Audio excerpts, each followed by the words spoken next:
Hi అందరికీ good morning. ఇవాళ మనం మెంతికూర, కందిపప్పు, పెసరపప్పు, మైసూరు పప్పుతో వంట చేసుకుందాం. ఫస్ట్ కందిపప్పు 2 గ్లాసులు కందిపప్పు బాగా వాష్ చేసి పెట్టేశాను. వాష్ చేసిన తర్వాత మనకు తెలిసిందే కదా, 2 గ్లాసులకి పప్పుకి 4 గ్లాసులు వాటర్ వేసుకోవాలి కదా. 4 గ్లాసులు వాటర్ వేసుకున్నాను.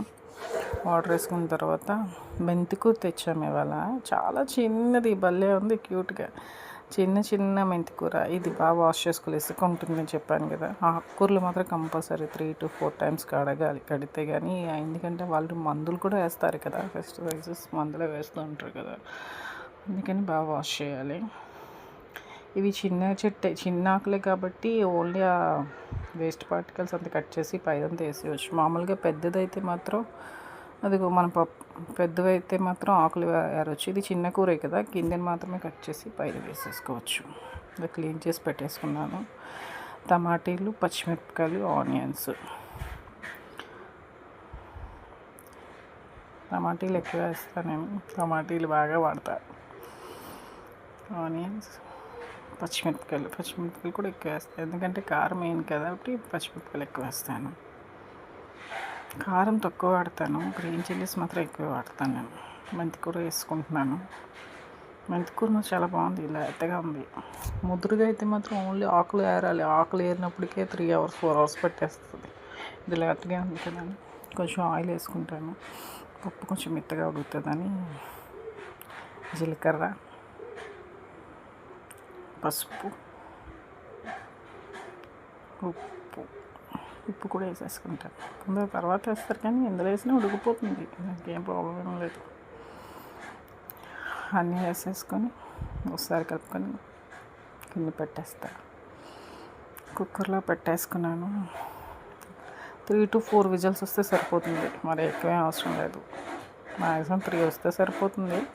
నేను 4 వరకు ఉంచుతాను, కొంచెం మెత్తగా ఉడకాలి కదా అని చెప్పేసి. 3 అయితే మాత్రం సరిపోతుంది, కానీ 4 వరకు ఉంచుతాను నేను. అలవాటు అయిపోయింది ఫస్ట్ నుంచి 4 విజిల్స్ రావడం.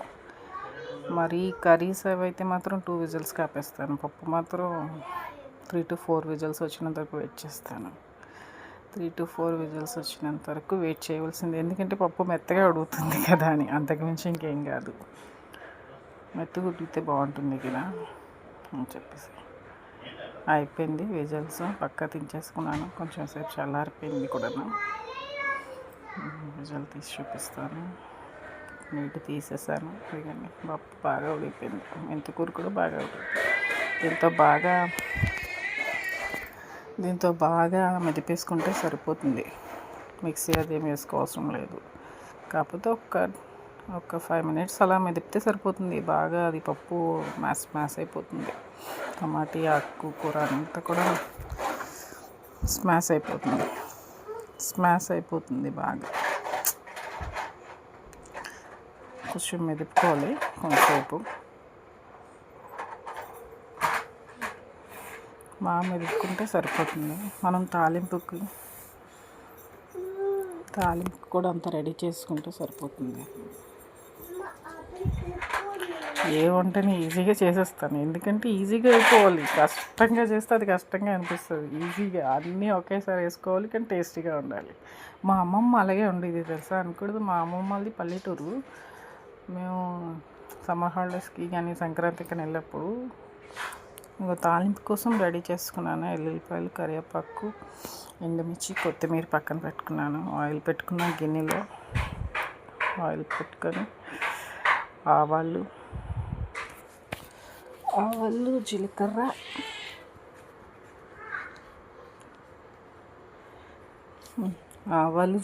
వేస్తాను. కొంచెం అవి మరి ఎక్కువగా డ్రైగా వేపకూడదు, దాంట్లోనే విటమిన్స్ అన్నీ పోతాయంట.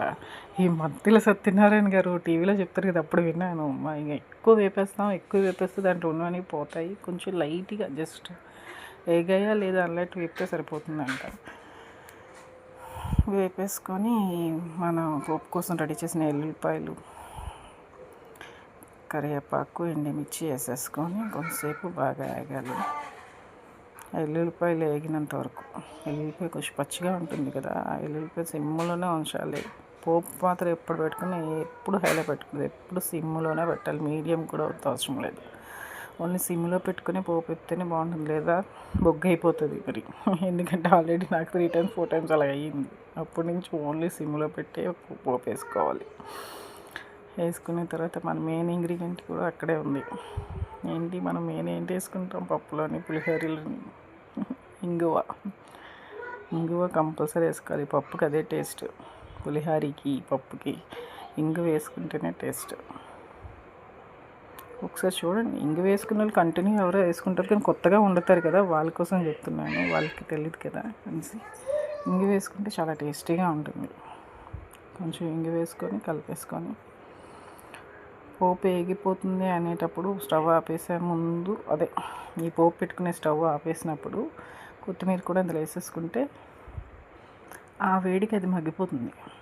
పప్పు పప్పు వేసిన తర్వాత కూడా వేసుకోవచ్చు, ఇందులో కూడా వేసుకుంటే బాగుంటుంది అని అంతే. ఎందులో వేసుకున్నా ఓకే. పప్పు వేసిన తర్వాత కొత్తిమీర వేసుకున్నా పర్వాలేదు, ఇందులో ఇది ఆపేసే ముందు అది వేసుకున్నా సరిపోతుంది. ఎల్లుల్లిపాయలు కొంచెం ఆగాలి. ఎల్లుల్లిపాయలు వేగిన తర్వాత కొత్తిమీర వేసేసుకుంటాను. కొత్తిమీర కూడా వేసేసుకున్నాను. స్టవ్ ఆపేసాను. ఆ వేడికి అది ఉడికిపోతుంది. ఉడకవసరం లేదు, కానీ ఫ్లేవర్ కోసం వేస్తారంటారు, కానీ నేను మాత్రం అలా కలుపుతాను. కొంచెం అది మగ్గితే ఆ స్మెల్, పచ్చివాసన కూడా ఉండదు కదా అని చెప్పి కొంతసేపు అది అలాగా మగ్గిపోతే ఆకంతా మగ్గిపోయింది. మగ్గిపోయిన తర్వాత పప్పు వేసేసుకోవడమే. పప్పు వేసుకొని ఇప్పుడు స్టవ్ ఆన్ చేస్తాను.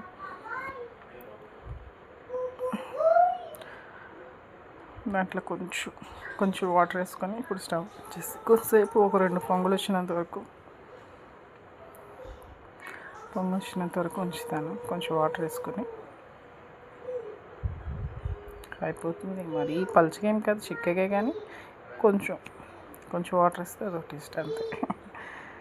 అంటే దాన్ని అంతా వాష్ చేసి కొంచెం వాటర్ వేసుకొని కొంతసేపు ఒక పొంగు వచ్చినంత చేస్తే సరిపోతుంది. అయిపోయింది. మనం మెంతికూర పప్పు రెడీ.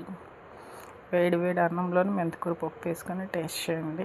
మీరు కూడా వండండి. వండిన తర్వాత నాకు చెప్పండి ఎలా వచ్చిందో. నాకైతే ఓకే, బాగా వచ్చింది.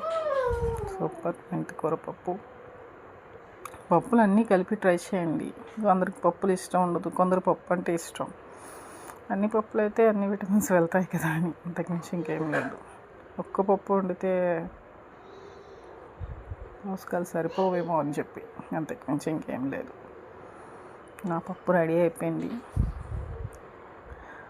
వేడి అన్నంలోని, అన్నం కూడా ఇందాక అయిపోయింది, అన్నంలో వేసుకొని వేడి అన్నంలోని మెంతికూర పప్పు వేసుకొని తినేయడం టేస్టీ. ఇందులో కొంచెం నెయ్యి వేసుకుంటే ఇంకా టేస్టీగా ఉంటుంది. మా బాబు చిన్నప్పుడు నెయ్యి తినేవాడు, కానీ ఇప్పుడు తినట్లేదు. Thank you so much.